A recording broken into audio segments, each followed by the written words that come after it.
on more than one occasion, you've probably heard me referring to the story of Nechtain's well.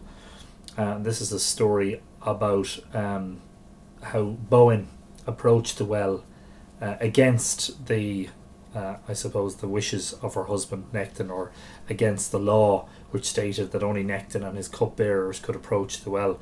And this is the magical well of Segais, where the salmon of knowledge was said to have swum, and where these 9 magic hazel trees grew over the well, and the hazelnuts dropped from the trees into the well, and the salmon ate on these nuts, and that was how the salmon was said to have got its knowledge. But when Bóinn commits her transgression, the well bursts forth and carries Bóinn, while it forms the Bóinn River. It carries her down towards the sea, mutilating her, and eventually she's drowned at the Irish Sea. Now I'm reading tonight again from Thomas Rolliston's Celtic Myths and Legends, published in 1911. This is a 1995 reprint. A very invaluable guide to Celtic and, to be honest with you, mainly Irish mythology. But this talks about the other great river in Ireland and in Irish mythology, the Shannon.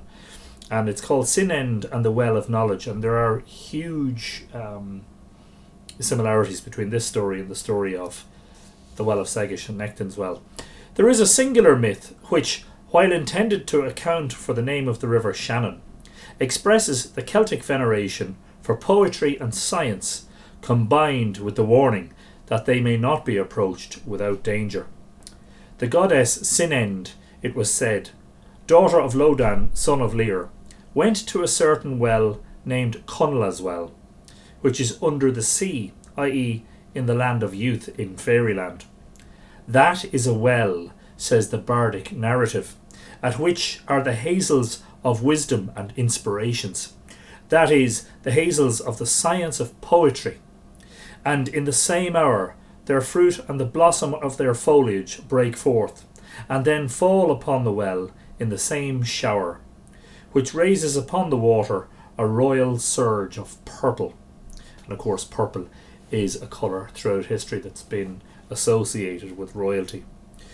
When Sinend came to the well, we are not told what rites or preparation she had omitted, but the angry waters broke forth and overwhelmed her, and washed her up on the Shannon shore, where she died, giving to the river its name.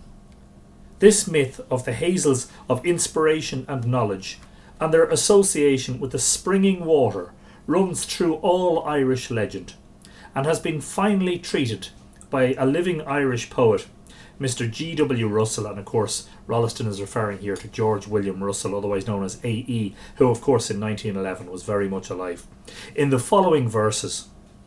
A cabin on the mountain side hid in a grassy nook, with door and window open wide, where friendly stars may look.